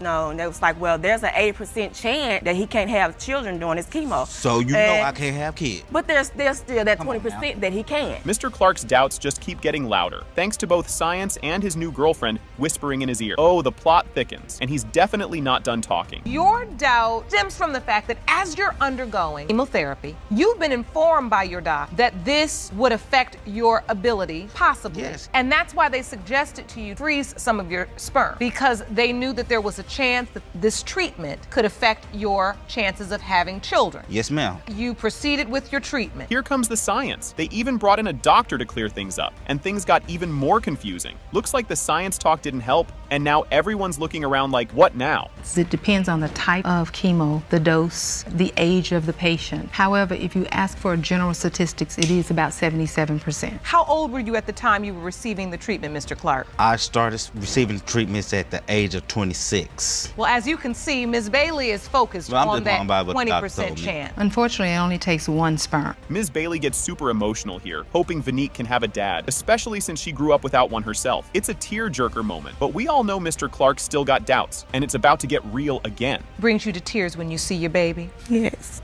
Why? She just needs a father. And you really want that for her? Yes. I want you to take me to the birth. He was there. He cut the umbilical cord and everything. Really? So you were Now present from for there. the birth, Mr. Clark? Yeah, I was there. She was too. Really? Did you sign the birth certificate? No, I was gonna sign that birth certificate, and she gave the baby my grandma's name and my last name. Now it's money time. Ms. Bailey pulls out receipts showing she spent $600 on diapers, wipes, and formula in just 2 months, and she wants Mr. Clark to pay up. But trust me, that's far from the last argument we're gonna hear. You've submitted receipts to the court of the expenses you've incurred thus far. Yes. As it relates to baby Vanique. About $50 a week on diapers, formula, and wipe. I bought her totaling car, about I bought her car $600. seat, everything she needed. Everything you've paid for yourself. And Mr. Clark, you admittedly have not contributed anything. No, ma'am. And that's why your countersuit is for $300, half of $600. Yes. Now, Judge Lake doesn't mess around when it comes to burned clothes. He's got no problem telling Ms. Bailey she owes Mr. Clark $1,160 for turning his wardrobe into ashes. Ms. Bailey owes the money, but don't worry, the biggest shock is still on the way. So, because you willfully destroyed his property, I have to award him the $1,560 from his clothing that you destroyed. Judgment for the plaintiff.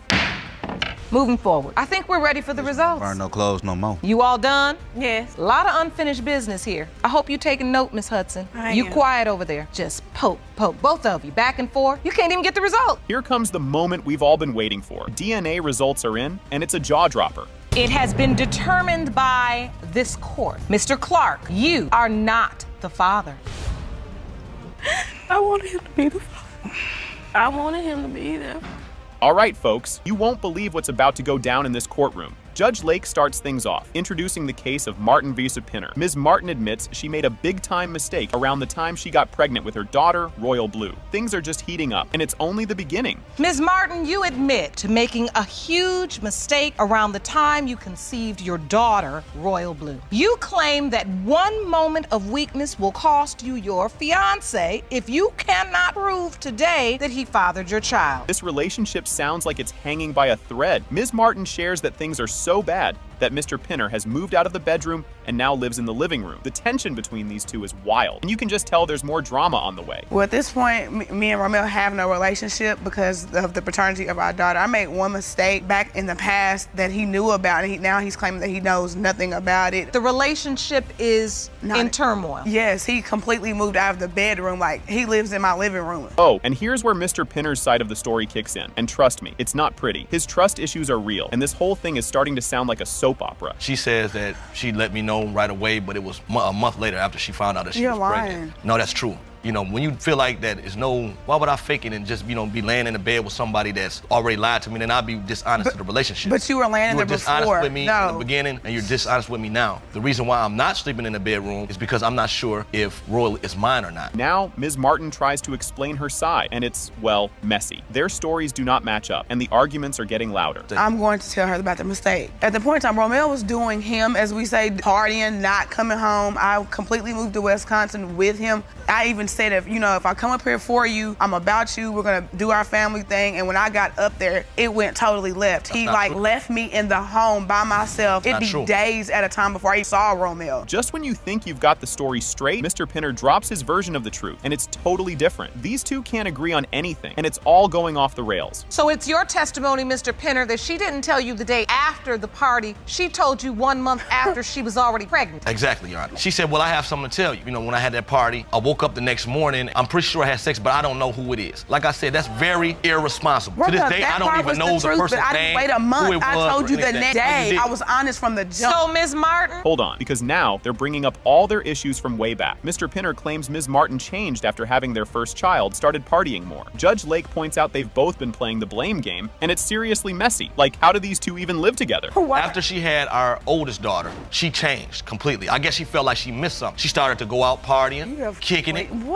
in clubs. We got a child. You leaving me here with the child. I work and go to work and try to take care of my family and provide. You are turning this whole around. I have made my This mistakes. is your... Excuse me. You're not. I have made my mistake. But at the same point in time, we were supposed to work with it. Judge Lake isn't holding back here, giving some advice on why tit for tat never works out. The judge isn't sugarcoating anything, and you can feel the tension rising. She moves to a different state, following behind you. When she gets there, you still out and about doing things. He out hanging out, he don't want to come home, I'll start partying. We hear this too much. Now, thing I tell women all the time, we lose the tit for tat every time because you lose your senses and you do something stupid and you get pregnant. Yes, ma'am. And here we go. Ms. Martin reveals she actually left Mr. Pinner during her pregnancy because things got so bad. Their arguments are all over the place, and it's hard to know who to believe at this point. He participated for about 3 or 4 months. That's not true, Your Honor. He went to doctor's appointments with me, Your Honor, Yes, I did. until I decided one morning I walked because he didn't come home. I packed everything I owned in that house and I went home. And it took him 24 hours to even realize it took all I had to pack up my daughter, me being pregnant, and all my clothes to go home, to leave this man. Judge Lake takes a second to talk to Ms. Martin, who's clearly feeling guilty, and it's kind of intense. She says she regrets her mistakes and just wants her family back. This moment gets pretty real, and it makes you wonder if there's any hope for them. Like I said, Ms. Martin, we never win this game of tit for tat. And I can see how hurt you are, because I'm sure when you moved and followed him to Wisconsin, this is not what you had in your mind. No, ma'am. And to be honest with you, Mr. Pinner, I'm sure this is not why you asked her to come. This is not what you planned either. No, it wasn't. This is not what you all had in your mind. And I can see, Ms. Martin, you are not proud of what you did. This is not who you are. Judge Lake asks the million-dollar question if Royal Blue is his daughter. Would Mr. Pinner actually stay? He says he would, but he needs to let go of the past. Judge Lake tells him he can't keep bringing up the party if they're going to move forward, or they'll be back in court soon. This is the moment of truth. They're about to find out if he's really Royal Blue's dad. If Royal Blue is your biological daughter, can you unpack that bag? Yes, that's exactly what I want to do. I'm a straight shooter in here now. When you unpack that bag, you have to unpack it with an intention to let go of the baggage of the past. Yes, sir. Now, you just can't unpack the bag and then on a random Wednesday just decide you're gonna get mad again because she had that party. I understand what you're saying, Your Honor. Or we'll be back here again. All right, here we go. The big reveal. It has been determined by this court. Mr. Pinner, you are the father. Thank God. My son was outside playing. John. He came. He was at the front gate. So he was like, Jalen, come here, Jalen, come here. So I'm like, who's calling my son? He gave my son $1. 5 minutes after talking to me and my son, he took it back. What? Exactly. I'll be honest with you. Scott. I'll be honest with you. She got me confused with another dude because I never did that.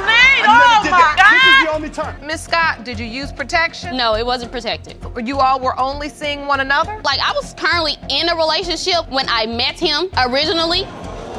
So why would you do that? He was my escape plan. He was my dummy, basically.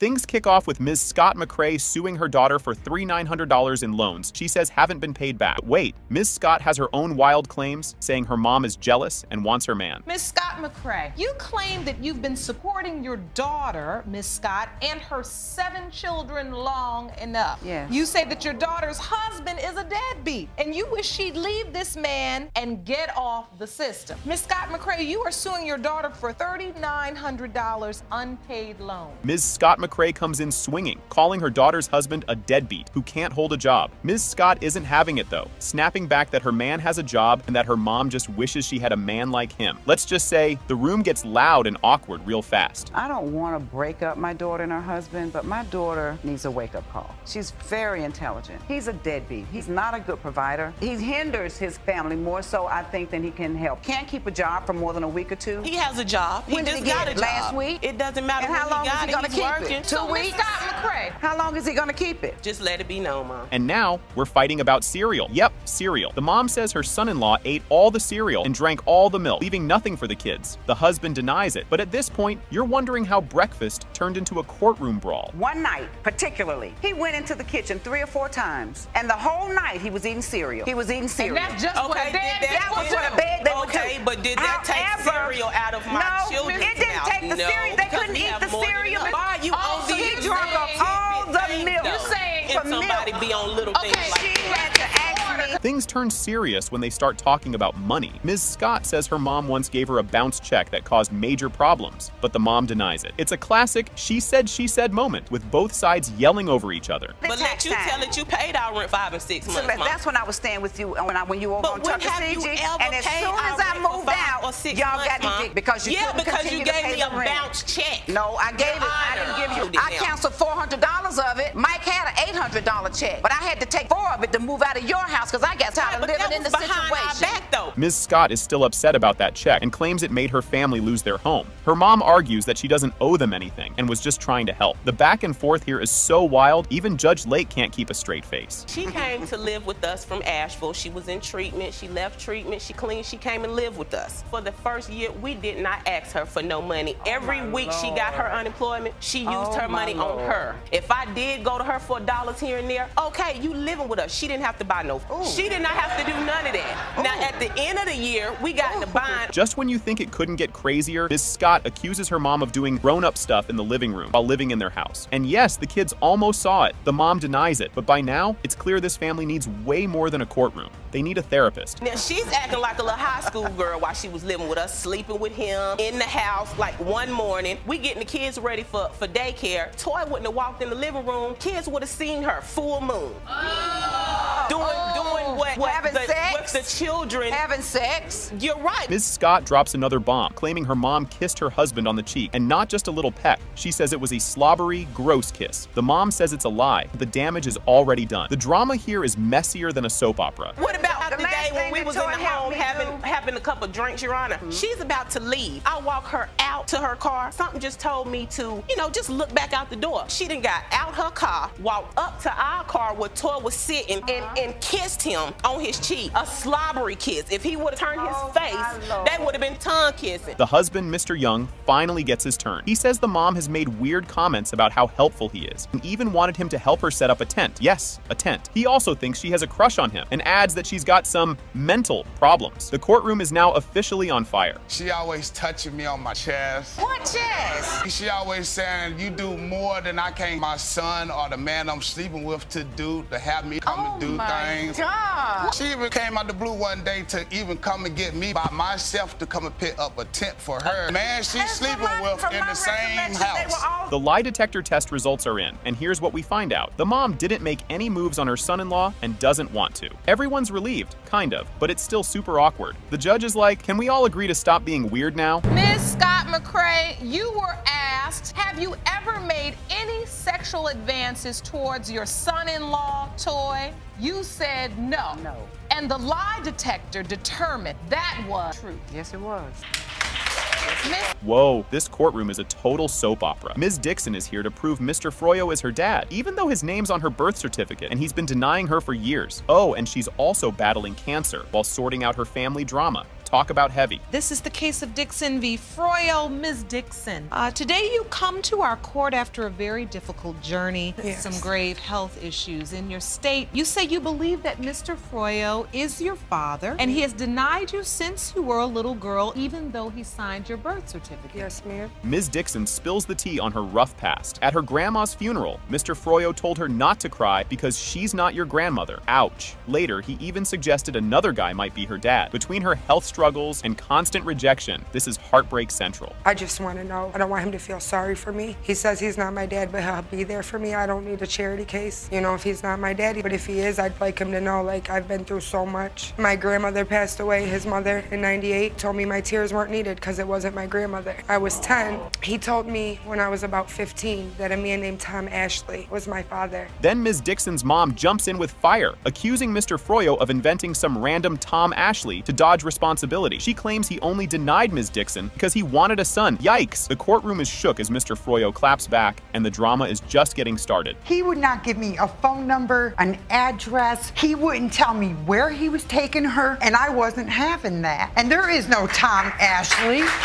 You know what? If there is a Tom Ashley, I would like to meet him because he's got to be a better dad than him. He denies her because she was a girl. That's why he denied her. Is that he true, wanted Mr. a boy. No. Mr. Froyo has Ms. Dixon's name tattooed with his other kids, so why deny her? He blames last name drama, leaving everyone confused. Just when it seems like things couldn't get messier, Ms. Dixon drops even more emotional truths, and the room is reeling. He tattooed my name on his arm. Like he said he's got older children. All 4 of us are in a row, from oldest to youngest. My name's on his arm. Is that true? Yes, ma'am. Up till 5 years ago, Your Honor. Are you serious right You now? denied me in '98. Simple reason is, Your Honor, why does Samantha have Dixon for her last name if I am true her biological father and it's not my last name? Ms. Dixon reveals battling cancer while caring for her kids with zero support from Mr. Froyo. At 19, she had no hair and no help, yet she powered through. The judge practically begs Mr. Froyo to show some humanity, and the tension is so thick it's suffocating. And they stayed together 5 years after I was born. And he denied me when I was 8. He denied me when I was 15. He denied me again when I was 7. I don't want anything from him physically. I just want to know that he doesn't need to be my dad to feel sorry for me. I battled cancer for 6 years by myself with nobody there. He's lost his mother to cancer. You would think being that if you thought I was your daughter, why wouldn't you want to be there? Ms. Dixon opens up about seeking love in all the wrong places after being rejected by Mr. Froyo as a teen. She lost twins and faced even more heartbreak while he stayed distant. The courtroom is floored as her pain becomes undeniable. I didn't have a dad. I had no male figure in my life to lay the law. My mom was working 60 hours a week to support the home. She had 2 other kids besides me. I lost my virginity and got pregnant with twins. I called Sam when I was pregnant with them twins, and he asked me if they were meant. And I told him they were. And you know what? Well, when my twins died January 17th, I called him, and he told me it was meant to happen. He showed up to the funeral because they were dead. That's the only reason why. The results are in. When it comes to Samantha Ashley,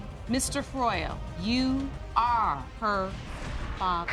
Told you. That was Bob Ashley. Okay, so things kick off with Mr. Jenkins throwing out some pretty wild accusations. Ms. Hensley is like, yeah, I messed up before, but this kid's yours, and I'm gonna prove it. Buckle up, folks. This drama is just getting started. Mr. Jenkins, you say your girlfriend is a known cheater who has spent the last 2 years bouncing between you, her ex-boyfriends, and her co-worker, and can't be trusted. You say there is no way you are the father of her daughter, Asher, and this paternity doubt has put your wedding on hold. Now we hear how their relationship is basically a slow-motion train wreck. Even though they live together, he barely helps out with Asher because he's not convinced the kid is his. Yikes. But wait, the backstory gets even messier. It's really put the relationship on a line because I love being with her, but it's making me have more and more doubts as time goes on because I keep finding more and more cases. Because at this point, you don't believe anything she says? No, Your Honor. Which is why you basically canceled the wedding? Yes, Your Honor. I've been sleeping on the couch and doing very minimal things to help with the baby and such since I don't believe that it's mine. Here comes the first big twist, and it's spicy. She's like, it was innocent, chill, but then some old texts pop up, and they're all like, miss you, or whatever. Awkward. This is just the warm-up, though. There arose one time when we were first together for 4 weeks. We worked at the same location. Text her, and she was going to come over and spend the night. Well, she ended up messaging me saying, hey, I'm staying late until 2 a.m. At midnight is when she was supposed to get off. And I noticed the business was already closed. Then I realized there's only 2 vehicles there, her car and her ex-boyfriend's truck. As if the parking lot thing wasn't enough, Mr. Jenkins is now side-eyeing Ms. Hensley's co-worker. Apparently, her friends were all, girl, ditch Jenkins, but she stayed loyal.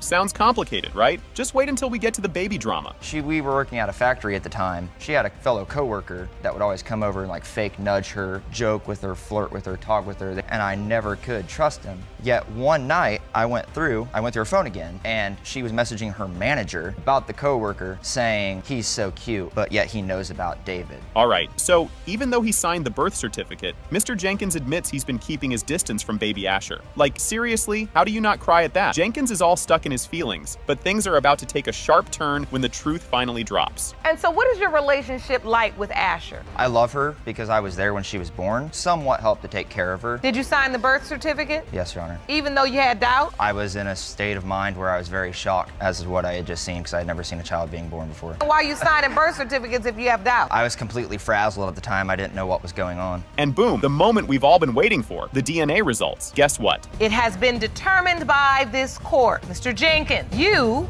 are the father.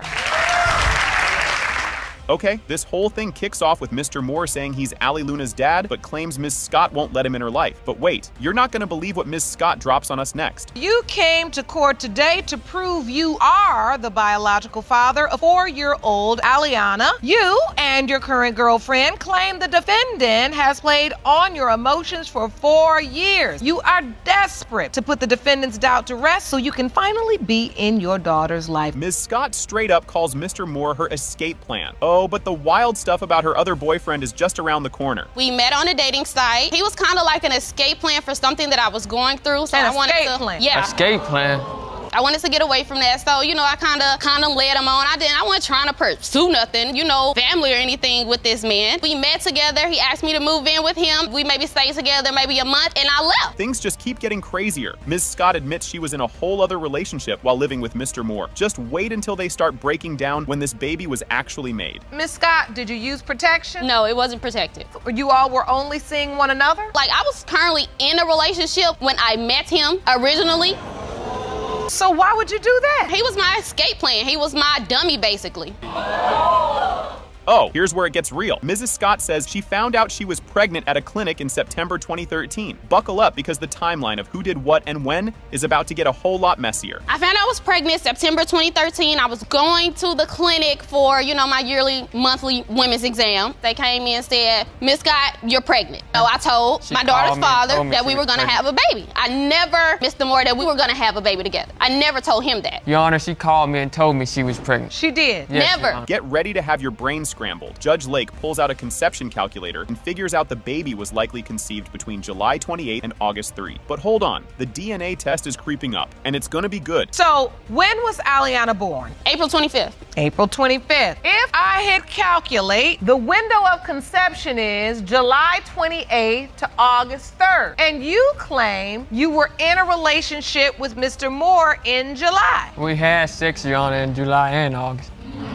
Not from my remembrance, no. Just when you think this case couldn't get any crazier, the court pulls out pictures of Mr. Moore's other kid and Allie Luna. She's like, nope, she looks like me and my man. The court's about to hit us with the ultimate truth bomb. Stay tuned. Your son and Miss Scott's daughter was submitted to the court. And on the left side is Mr. Moore's other child with you, Miss Williams. Yes. They don't look alike. Baby looks like him. My daughter looks like me, and she resembles her dad. She looks like me. She got the same pointed ears just like I do. She has the same forehead as it resembles mine. And now the moment we've all been waiting for. The DNA test comes back, and guess what? It has been determined by this court. Mr. Moore, you are the father.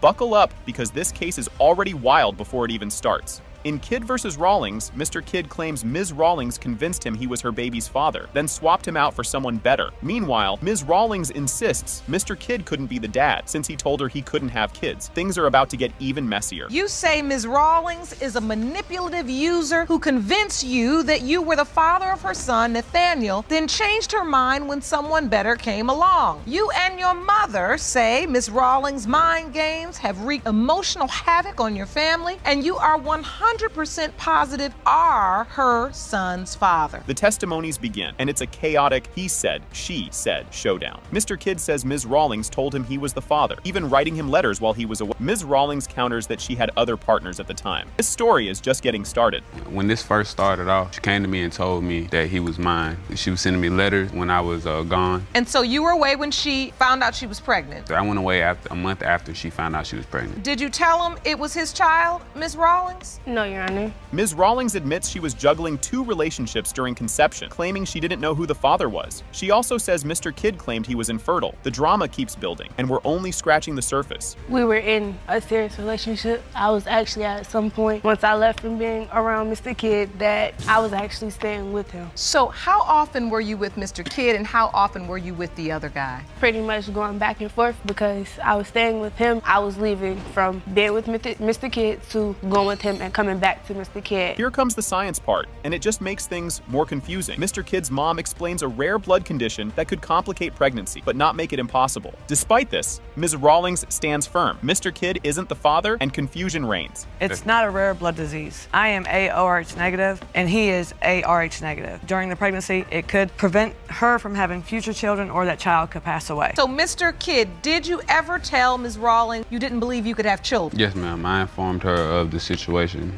because I typically, in a long-term relationship, I've never any kind of hiccup. Ms. Jenkins arrives, convinced the baby is her grandson. She insists the baby looks just like Mr. Kidd, showing off pictures to prove her point. But everyone's still wondering, who's really the dad? It was approximately the mid of August of 2016. And at that time, were you aware that your son was in a relationship with Ms. Rawlings? No. We've never been in a relationship. Wasn't just a sexual relationship? No, ma'am. She just needed somewhere to stay. So I was just looking out for her, and it just became a sexual encounter. It was an encounter? More than one. Accusations fly, with Ms. Rawlings accused of leading Mr. Kidd and his mom on. Meanwhile, the second potential dad also claims the baby looks like him. Are we doing paternity tests for everyone now?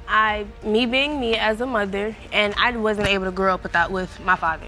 Mr. Kid can't see the moments that he's missing, at least his mom will be able to have them, and his family has some stories to tell. But as you stand here at the defendant podium, you say you know Mr. Kid is not your child's biological father. Yes, ma'am. We learned that Ms. Rawlings once handed over the baby to Ms. Jenkins, temporarily for help. Ms. Jenkins even had a handwritten custody note, but it only adds more confusion. This situation raises more questions than it answers. I got a handwritten letter of custody. Because of the fact that I had got a job that was paying $10 an hour, and I didn't have anybody to watch him. At the same time, trying to figure out who's going to watch my child and me not. That since she was there, that my child at that specific time, you did not have a job yet. Job I know, 2 days and before that. Dr. Gator explains that Mr. Kid's infertility might not be as definite as he thought. Childhood infections could have affected his sperm, but not completely. Now everyone's on edge, just waiting for the DNA results. So I think there's two separate issues here. There was an issue about Rh blood. That has to do with a mother and a baby, and if there's different blood types between the father of the baby, positive and negative. And so there are various childhood infections from mumps to STIs like gonorrhea and chlamydia. Those can cause inflammation in the testicles and makes it difficult for you to emit sperm. The results are in and the tension is high. It has been determined by this court. Mr. Kidd, you are the father. This whole thing kicks off with a bang. Judge Lake introduces Mr. Scott, who's here to dodge accusations from multiple women claiming he's their baby daddy. Mr. Scott owns up to 6 kids with 3 women, but says, no way, not number 7 with Ms. Crane. The courtroom's already buzzing, and you just know it's gonna get messier before it clears up. Mr. Scott, you say you are appearing in court today to clear your name. You state many women, including the defendant, have dragged your reputation through the mud, claiming you are the father of their children. You admit to having 6 kids by 3 different women, but state that the defendant is not mother number 4 with child number 7. Mr. Scott doubts Jaylynn is his, pointing to shady calls and Ms. Crane getting rides from random dudes. Ms. Crane calls him insecure, while the judge wonders if they were ever a real couple. Then, the twist. Mr. Scott was supposedly divorced, but Ms. Crane reveals he was still hanging with his ex-wife. The drama just keeps piling on. When we were together, her cell phone would ring, she'll walk out the room. She'll leave her cell phone with her best friend. Or like after we spend the night with each other, instead of me taking her home, she'll like walk home and I'll just peep at her and look at her and see what she's doing. And she has other dudes picking her up on her. And she admitted it to me about other dudes picking her up. I don't need to put his name out there. That's insecurity, Your Honor. Insecurity, he's a grown man. Ms. Crane says she was 7 months pregnant when she discovered Mr. Scott was married, thanks to snooping on his phone. She even called his wife, who told her to get an abortion, and hung up. Mr. Scott admits he was with his ex, but says it's no big deal. Spoiler alert, things are about to get even wilder, with tattoos and more accusations. Your Honor, I was 7 months pregnant. I didn't know where Marcel was. He used my phone one time. He deleted all his calls, so I went back on the internet, back to the research, called all the numbers he called, and found out he was married for 9 years. That's true, I was married, but I've been divorced December 2009. No, actually, he was at the woman's house, and he actually picked up the phone. So the lady was like, who is this calling from Marcel? I said, well, I'm his baby mama, his girlfriend. Tattoos, lies, and chaos take center stage. Ms. Crane denies knowing about Mr. Scott's other kids, but he's got their names tattooed. He also claims Ms. Crane hid the baby's face during a run-in with his ex's family, which she says was to avoid harassment. And they accuse each other of cheating, like arguing over who ate the last cookie. And he lied about all of his kids. I didn't know he had no kids. She lied because I got tattoos all over my body. I got all my kids' names on my neck, on my back. That don't mean nothing. Everywhere. I didn't ask him nothing about no tattoos. She said it was your brother. And? But then it come to find it's another dude that's holding the baby. Well, I don't know if she still has it, but what she told me recently that she had to cover it up, she has not 1, not 2, not 3, but 2. No, Your Honor, I had 1, and that was my ex-boyfriend for 5 years. Mr. Scott swears he didn't put those hickeys on Ms. Crane, and she claims it doesn't matter because they weren't together then. He says she kept him from doctor visits, while she says she had her reasons. The judge is clearly over it, but they still need to figure out who supported the baby. And then while she's pregnant, she had hickeys on her neck. And I didn't give her them hickeys.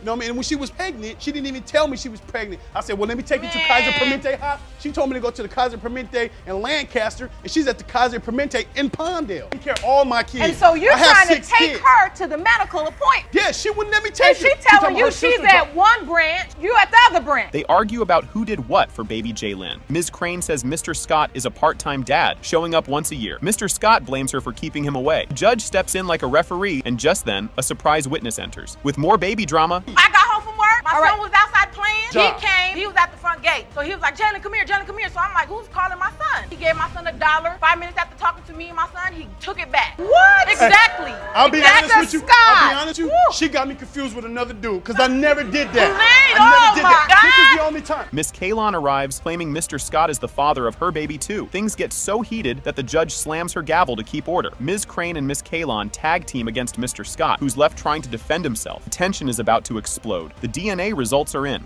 He's my daughter's father too. My daughter's 4 months old. So you claim you also have a child by him, and he's denying paternity? He wants paternity, he says, I have it. Yeah, she had no problem. Nothing. No, I communicate with her It's good. There's no problem with her. When it comes to 3-year-old Jalen Crane, Mr. Scott, our father. Told you!